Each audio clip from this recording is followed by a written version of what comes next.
All right, bringing in now Brett Forrest, who is the author of a book that has really been hard to find for a lot of us spring football junkies. It is called Long Bomb: How the XFL Became TV's Biggest Fiasco. But Brett, you tell me that there's good news now. Has been re-released. It just got re-released this year. That's right. Yeah.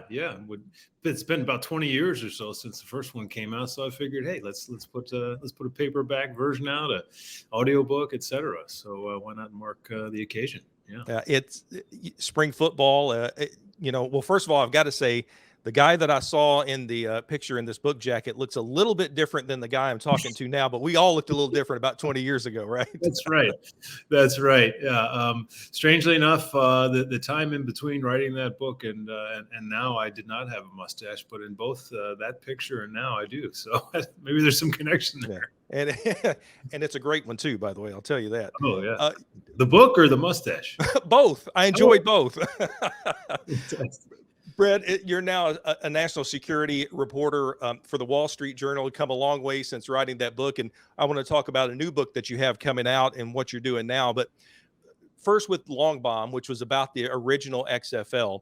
If I'm not mistaken, did that start off as an idea for a magazine article that kind of blew up? What were the origins behind the book? Yeah, that was well. I mean, we all can remember back to those years around the millennium when Vince McMahon and World Wrestling Federation, as it was known at the time, he was riding high. They'd recently gone public, and he had become a billionaire, and there was at the same time the sort of tech boom was going on, and there was just a lot of cash churning around on Wall Street, and Vince McMahon was a very powerful guy, very ambitious, and there was a lot of publicity about this new football league of his. So yes, you're right. This book began as a magazine article for a magazine that folded many, many eons ago called Gear Magazine. It was a project of Bob Guccione Jr., who had started Spin Magazine. And after that, he started this men's magazine called Gear. And I had written a few articles for them. And it was a pretty obvious idea for a magazine article. Would this new approach to pro football hatched by Vince McMahon really work? The question I have to ask you now is, did you ever cash that paycheck from Bob Guccione? Well, that's another story altogether.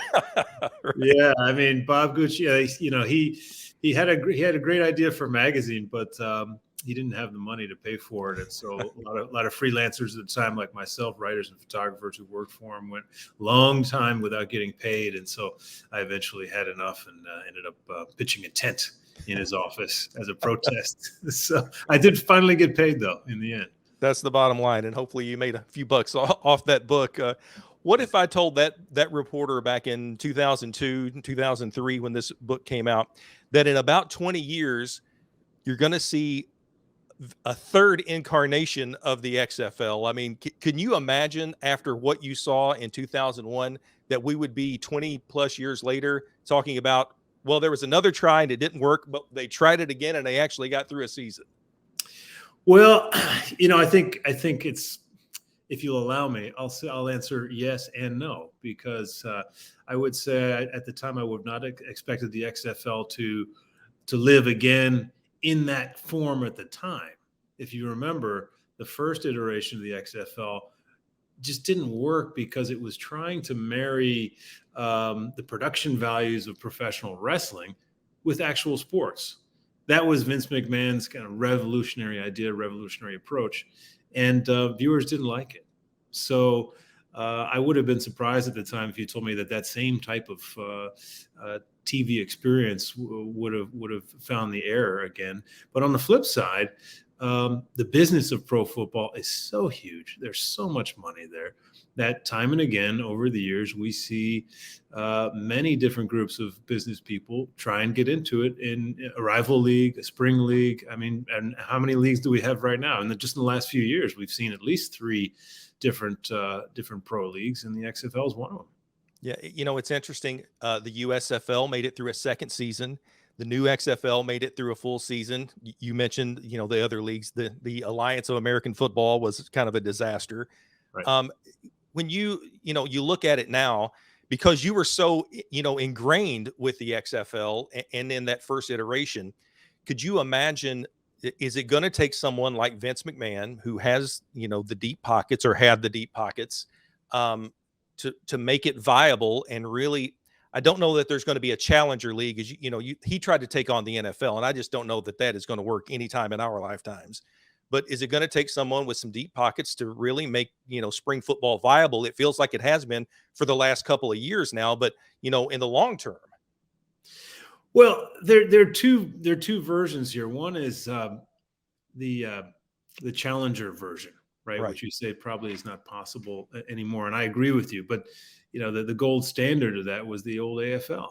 Yeah. As some of your viewers or listeners probably know, the AFL succeeded as a challenger to the NFL because it went to cities where the NFL hadn't expanded to yet or was afraid to go. And it built up followings there, like in places like Oakland and Kansas City and elsewhere. And to the point where it was a viable business, a good business, and it merged with the NFL. But the NFL just, it just has such a stranglehold on the business of pro sports, the business of pro football, that the only way really to go as a viable alternative is in the spring. And when you go in the spring, what you're admitting to, what you're accepting is the fact that you're not going to get the best players, that it's not going to be NFL standard. So you're talking about minor league football. Now, is that a financially viable business? It hasn't yet been shown to be one. I mean, you could look at the Arena League, which lasted for many, many years, but that was more of a barnstorming type league, and it had very modest goals. So I think the jury's still out on whether this new sort of business model for spring football can really survive. You talked about the bluster of Vince McMahon in your book, and really documented that first news conference and how, it was Mr. McMahon. That's who we saw in that. It was a very different Vince McMahon who announced, and he did it virtually with the 2020 version of the XFL. And to me, especially after, I reading your book the first time and just remembering all the bluster behind it too, it seemed to me like maybe there were some lessons learned, that Vince McMahon wanted to give this another try, but he wanted to do it a different way. Did you feel like that might have been the case? And, honestly, I think if COVID had not come around, we could have been talking about a full season of the XFL in 2020. I agree with you on both points. It's clear that COVID killed that league. It seemed to be starting off pretty well, I thought. I watched those initial telecasts. I thought, the production values were good. The football was pretty good for what it was. And it was the beginning of a new league. A new league like that needs time. It needs seasons, multiple seasons to really click. And it just didn't have a chance because of the impact of the pandemic on our society at large. So yes, I agree with that. I think it would have completed that first season and probably gone on to a second, if not more. But to your first point, it's very interesting when you look back at the first iteration of the XFL, because as I mentioned, it was an attempt to wed pro wrestling production values to pro football. But as the league progressed through that first season and viewership dwindled, it was actually Dick Ebersol, who was the president of NBC Sports, on which the league aired. Now, NBC, if you remember, was a 50% partner in the first XFL.